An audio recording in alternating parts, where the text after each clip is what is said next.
মাৰিলিয়ে photo গছবোৰ ইমান ধুনীয়াকে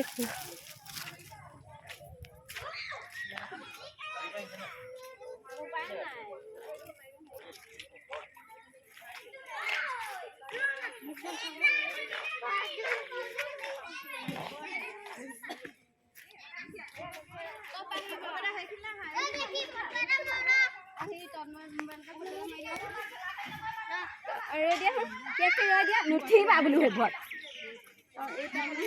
মোবাইল মাৰি দিয়া ফটো কবি